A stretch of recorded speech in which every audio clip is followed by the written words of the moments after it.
Bueno, buenas tardes y gracias a la organización por dar la oportunidad de comentar una experiencia comparada que quizá se pueda comparar, ¿no? Se pueda aprovechar para lo que creo que en Perú se está intentando desarrollar con este nuevo organismo de la NIN. Bueno, sin más preámbulos, explicarles que en Cataluña, que es una región de España que tiene pues 32.000 kilómetros cuadrados y aproximadamente un sexto, donde viven un sexto de los habitantes de España, casi 8 millones, pues ya en los años 90 se fundó una empresa que se llamaba en su momento GISA, no sé por qué esto no va bien, GISA, y que luego cambió de nombre a Infraestructuras.cat, CAT es lo de Cataluña, luego otra empresa, Ifercat, que luego explicaré a qué se dedica, y que básicamente después de 30 años se ha visto que con sus más y sus menos, porque hay cuestiones que deberían de pulirse, de mejorarse, pero que esta empresa pública adscrita a un departamento, allí le llaman departamento, que en realidad es como si fuera un ministerio, el Ministerio de Territorio, antiguamente llamado de Política Territorial y Obras Públicas, lo que sería aquí el Ministerio de Transportes y Comunicaciones, pues esta empresa se dedica a desarrollar todas las infraestructuras, no solamente lo que son carreteras, ferrocarriles, puertos, aeropuertos, temas de regadío, etcétera, sino también los equipamientos públicos de cada uno de estos ministerios, el de Educación, el de Salud, cada uno de ellos, ¿no? Y luego ya en el 2001 se funda Ifercat, adscrito al mismo departamento, que es el responsable del diseño, construcción y mantenimiento y conservación de las infraestructuras ferroviarias. Lo dedican específicamente a esto. Esta iniciativa del año 90 surgió porque se avecinaban las Olimpiadas del 92 en Barcelona y porque además había una carencia de infraestructura ferroviaria que se tenía que poder tirar adelante con una visión de una gestión integral de todo el proceso.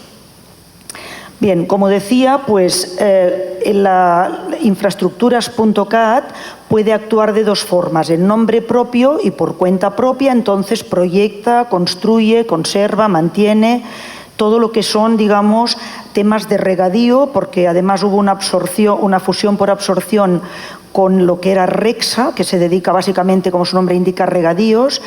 Entonces ahí está el canal Segarra-Garrigues, etcétera. También a la promoción, gestión y explotación de estos equipamientos, digamos edificios, básicamente, que tiene el gobierno y que son, digamos, para distintos usos. También a elaborar estudios y proyectos para además asesorar técnica y financieramente a todo lo que se le solicite, bueno, etcétera, ¿no?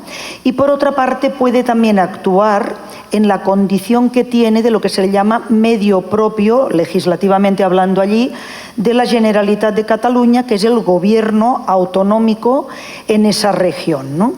Bien, entonces, cuando actúa por condición de medio propio, lo que hace es licitar y adjudicar, o sea, es una máquina de licitar y adjudicar todo lo que es toda la fase de proyecto, construcción, los contratos que apoyan a ese proyecto en cuanto a supervisión, a la construcción en cuanto a supervisión, temas de control de calidad, temas de medio ambiente, etcétera. Todo lo que acompaña a un proyecto desde que nace como redacción de ese proyecto hasta que finalmente está construido y luego hay que operarlo y mantenerlo, pues en toda esa cadena, digamos, de valor es a lo que se dedica esta empresa. Entonces, la gracia está en que después de tantos años, pues evidentemente tiene estandarizados todos estos procesos, como luego veremos, ¿no? Luego, evidentemente, formaliza, una vez está adjudicado, los contratos con los adjudicatarios y gestiona ese seguimiento y esa supervisión integral. Bien, como digo, Infraestructuras.cat depende del departamento que actualmente se llama Territorio, que digo que lo más similar es el Ministerio de Transportes y Comunicaciones. Pero a pesar de estar adscrito a este departamento y darle servicio, como vemos en el cuadradito de abajo, el último, lógicamente ahí están las carreteras, los puertos, los aeropuertos, los ferrocarriles, pero al resto de departamentos, educación, salud, los hospitales, la parte de interior, las comisarías, cultura, toda la parte de justicia, prisiones y tal, a cada uno de estos departamentos, ministerios, pues les da el mismo servicio. Es decir, es como una máquina, digamos, de licitar, contratar, pero sobre todo luego dar el seguimiento a que esa redacción del proyecto sea un éxito y a que esa construcción de ese proyecto también sea un éxito, ¿no? Por lo tanto, puede trabajar para el Gobierno de la Generalitat propiamente dicho, para empresas terceras que de alguna manera sean dependientes del mismo Gobierno y también por cuenta propia, aunque lo de por cuenta propia ha ido aminorándose y se ha dejado reservado para los casos de emergencia y casos muy excepcionales. En obra civil tenemos carreteras, infraestructuras ferroviarias, lo que he comentado, puertos, aeropuertos, presas, canales, regadíos, redes de abastecimiento, y en edificación, pues todo lo que es equipamiento público, escuelas, hospitales, centros de asistencia para la tercera edad, centros penitenciarios, edificios judiciales, etcétera. Y eso lo hace bajo distintas modalidades de financiación. Es decir, hay tipologías de las infraestructuras, pero a la vez hay modalidades de financiación. Tanto lo que son las obras PEF, que llamamos Plan Económico Financiero, las presupuestarias, que van con su certificación mensual, o antiguamente había habido lo que llamaban el método alemán, que lo que hacía era adelantar, digamos, un pago por obra, pero, pautaba, digamos, unos plazos para pagar la obra. Actualmente es inexistente. Luego tenemos las APPs en modalidad concesión, tanto para el equipamiento público como para la parte de carreteras en peaje en sombra, o la parte ferroviaria, caso de la línea 9 del Metro de Barcelona. Los derechos de superficie, que es una modalidad un poco distinta, pero no deja de ser de una APP, derecho de superficie privado y derecho de superficie con sociedad pública. Y asimismo, ya en los últimos tiempos, a base de la construcción de tanta infraestructura, hay que mantenerla y está llevando directamente el mantenimiento de todos los equipamientos públicos con un cobro de tarifa. Entonces, los puntos clave que determinan el éxito de este modelo han sido que, lo primero de todo, un mecanismo de financiación eficiente, ¿no? Al ser empresa pública, pues permite realizar operaciones financieras y aprovechar recursos disponibles, ¿no?, que puede aportar la Generalitat, o la Generalitat con unos convenios de infraestructura que suscribe con el Estado central, con España, y eso a través de un plan económico financiero que no deja de ser, pues, un plurianual que te va pautando el dinero que puedes llegar a invertir cada año y se va actualizando. Pero digamos, el quid de la cuestión está en que es una empresa que funciona con poquísima gente.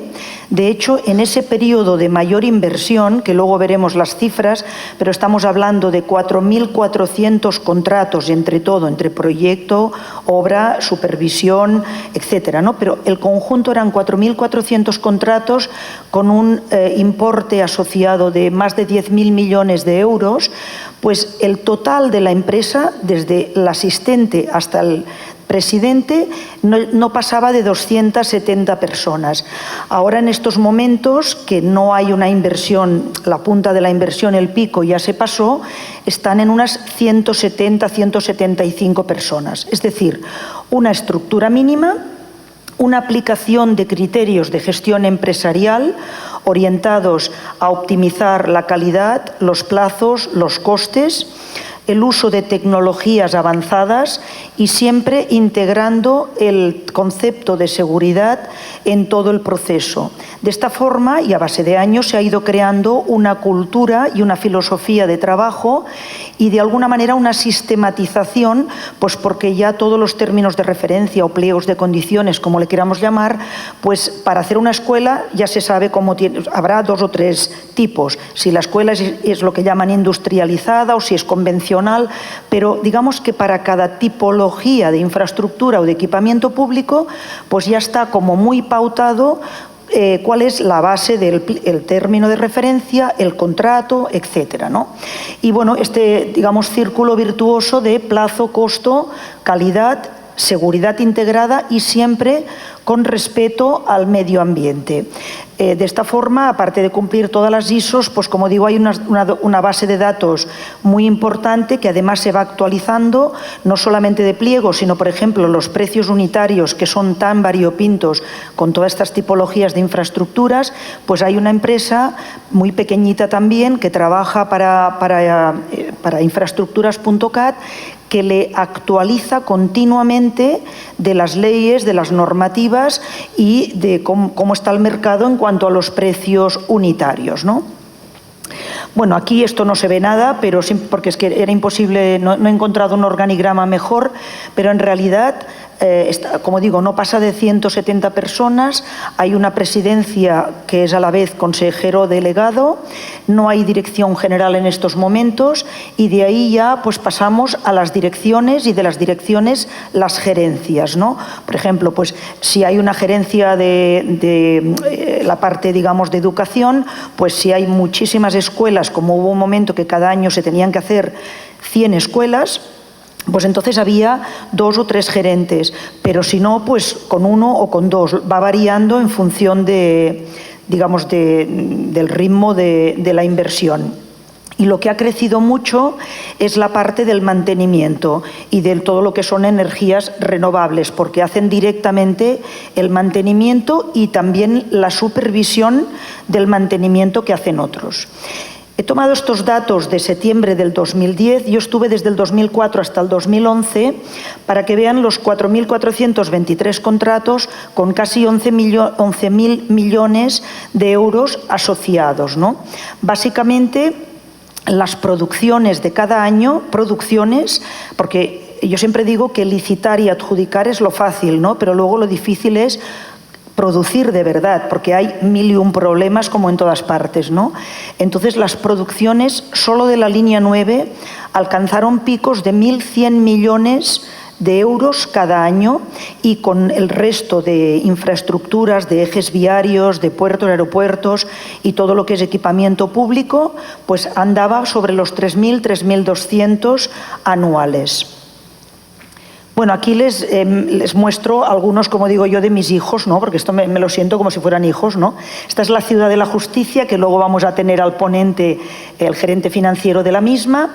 Es un complejo de 260.000 metros cuadrados, tiene 10 edificios y un parking subterráneo que los une a todos, y aquí se centralizaron los edificios judiciales más importantes de Barcelona. Han quedado algunos, digamos, estratégicamente ubicados y, por supuesto, en comarcas y en región, cada uno tiene el suyo. Los de las comarcas y regiones se agruparon para conseguir una masa crítica de como mínimo 20 millones de euros y allí se constituía un derecho de superficie con 2, con 3, dependiendo del tamaño. Pero la Ciudad de la Justicia, de por sí, pues ya pueden ver las alturas de estos edificios, pues realmente ya por sí sola eso es una concesión, no es un derecho de superficie. Se hizo un concurso de ideas que lo ganó el arquitecto David Chipperfield y ahí está. Y la verdad es que fue un antes y un después, porque en Barcelona había pues muchos juzgados que estaban ya muy deteriorados los edificios, por supuesto no estaban informatizados, tenían 1001 carencias, a veces hasta las columnas de los papeles tocaban al suelo, ¿no? Que uno pensaba, bueno, si mi expediente está allí y resulta que un grifo un caño se revienta, pues como que se pierde, ¿no? Bueno, luego lo mismo se hizo para los grupos de las comisarías, que son unos complejos para lo que son la policía autonómica, que allí se llaman Mossos d'Esquadra. Pues también se agrupaban de 2, de a 3, dependiendo del importe, y se lanzaba el derecho de superficie correspondiente.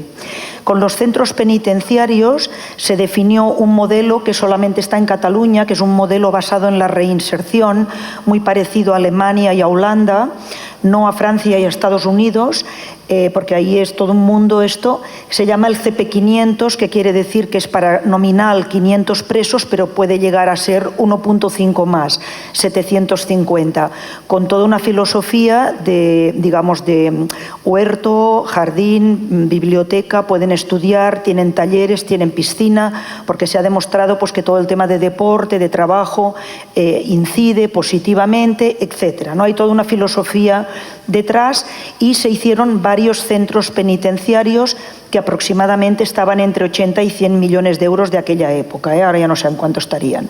Bueno, estos, por ejemplo, es otro equipamiento público que pertenece a Sanidad, que se hicieron hospitales, pues, por ejemplo, nuevos como este, que está en una de las provincias de Gerona, o ampliaciones de hospitales que ya tienen años y que realmente son neurálgicos y son de los troncales de la región. O, por ejemplo, toda la parte de regadío del canal Sagarra-Garrigues, que tiene como objetivo, y ya de hecho está funcionando en mucha parte, pues conseguir llevar, digamos, el agua a muchísimas chacras, ¿no? O, por ejemplo, los peajes en sombra. Había ejes viarios de 800 millones, de 1.000 millones, de 400, que atraviesan, pues, o norte-sur, oeste-oeste, Cataluña, etc. Entonces, estos grandes ejes, para aliviar realmente los traslados, se hicieron bajo el sistema de peaje en sombra, es decir, no un peaje explícito. Aquí tenemos, por ejemplo, el desdoblamiento de un eje, que era el eje transversal, que, como su nombre indica, va transversal en la región, se desdobló porque tenía muchísimo tráfico y muchísima accidentabilidad. Bueno, y todo esto, digamos, voy a poner un ejemplo de cómo se arma, ¿no? Se empieza por el proyecto y con un encargo siempre del Gobierno, de la Generalitat de Cataluña, que recibe infraestructuras.cat. De ahí pone en marcha la máquina para contratar la ingeniería, la topografía, la cartografía, la geotecnia, todo. Y todo esto, digamos, se le da el seguimiento correspondiente. Si es un proyecto muy complejo, a veces tiene una supervisión también en fase de proyecto. Si es un colegio, una cosa así, pues ya es más sencillo, pues no, ya se han hecho muchos. Luego llega el momento de hacer la obra. Esto ocurre en proyectos de obra civil, pero lo mismo en equipamiento.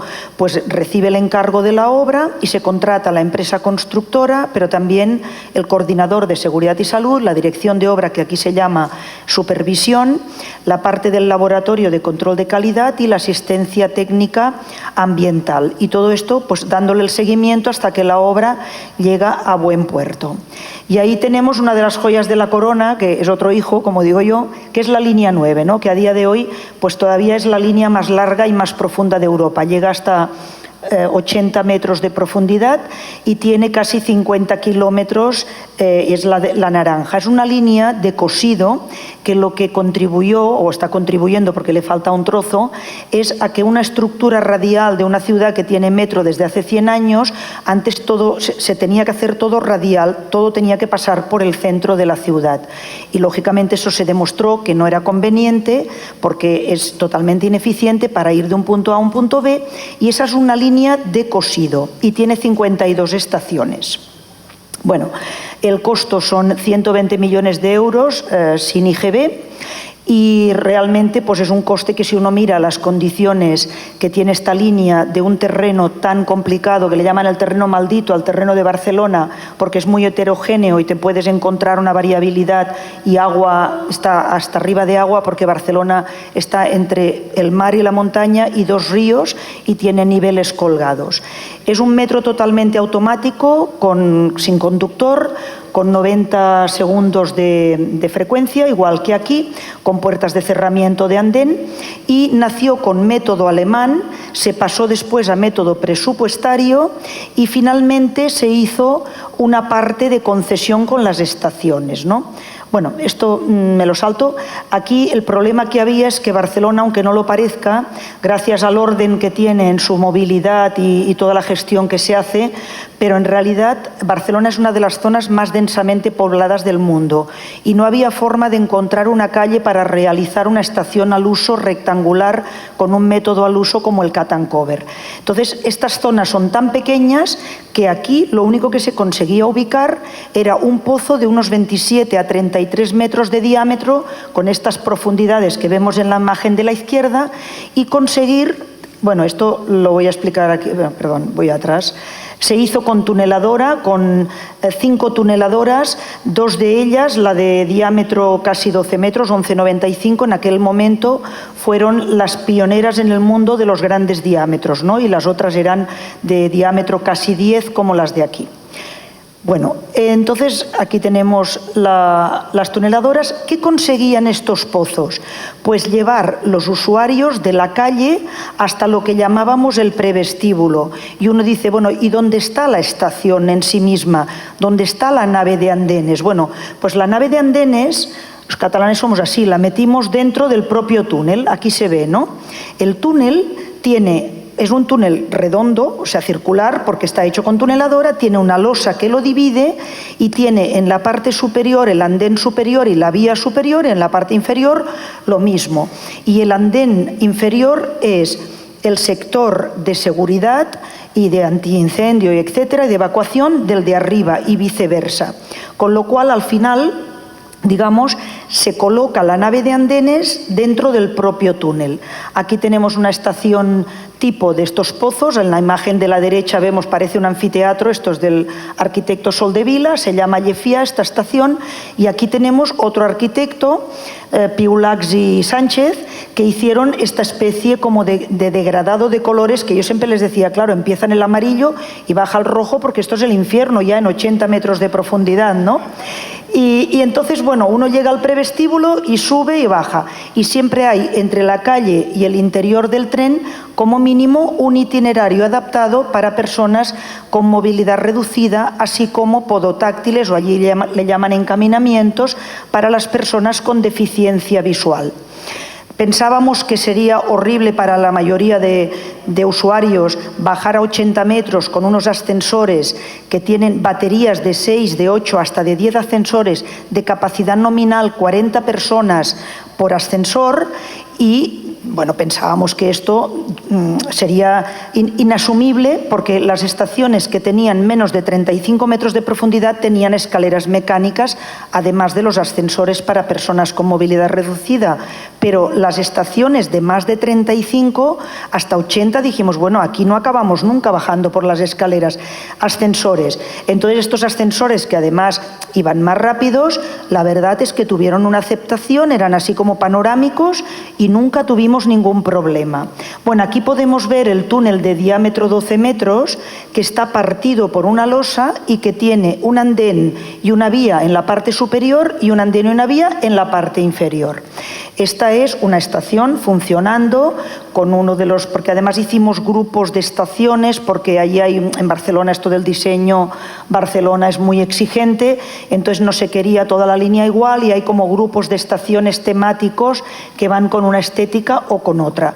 Puertas de cerramiento de andén, como tendremos también aquí en la línea 2, que se abren y se cierran de manera sincronizada con las del tren, que a su vez va sincronizado con la señalización ferroviaria. Bueno, y esta es una estación, en cambio, convencional, que tiene, digamos, es rectangular, es una estación al uso, porque pertenece a una zona donde la tuneladora tiene diámetro normal, porque no había el problema de la densidad y, por tanto, sí había espacio en el viario, en las calles, para poder insertar una estación rectangular. Bueno, esta es la estación de Fira, que está hecha por el arquitecto Toyo Ito. Bueno, y a todo esto, pues llegó un momento en que, claro, tanto hacer tantas infraestructuras, pues al final el dinero también se termina, ¿no? Y entonces dijeron, bueno, pues la línea 9, que Ifercat, que es la empresa, que en el fondo es lo mismo prácticamente, ¿no? Pero que concesione solamente las estaciones. Por eso el túnel que aparece aquí en gris se lo queda, digamos, Ifercat como propietario y lo explota en ese caso el Metro de Barcelona. Las estaciones, los amarillos, los pozos amarillos, están concesionados, los mantiene un concesionario, bueno, son 3 en realidad porque está dividido por etapas, por tramos, y digamos, igualmente lo explota el Metro de Barcelona. Bueno, ahí lo que se hizo en su momento para concesionar fue que, como las estaciones son como grandes edificios debajo de la superficie, de la urbanización, estaban en distintos niveles de avance. Había una parte amarilla ya construida, una parte por finalizar la construcción, y el concesionario hizo un pago inicial para poder adquirir esas estaciones con el compromiso de finalizarlas y después mantenerlas, por lo cual cobra una tarifa técnica anual que le paga Ifercat. Y es un poco complejo, pero y lo voy a explicar rápidamente porque ya se acaba el tiempo, pero en realidad la filosofía es esta. Las estaciones están concesionadas, el túnel, los sistemas transversales, el tren no lo está, es un mix, pero al final, digamos, todo está operado por TMB, que es Transportes Metropolitanos de Barcelona, que tiene el Metro de Barcelona, pero digamos que hay unas transacciones en función de quién mantiene. Y luego TMB paga también un canon por pasar por esas vías, ¿no? Y porque las estaciones se las mantiene un concesionario, con lo cual esa flecha naranja que va de TMB hasta IFERCAT es porque le tiene que dar unos pagos por la energía que se la brinda IFERCAT, que es el que la licita, en función de lo que se gasta, porque está utilizando ese túnel y porque le mantienen las estaciones, ¿no?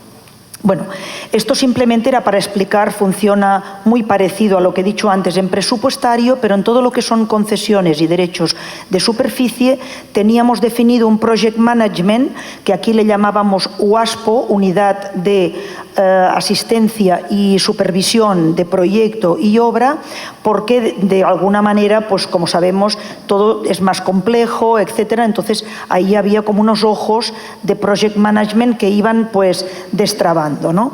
Bueno, veo que son 000, o sea que he cumplido. Gracias.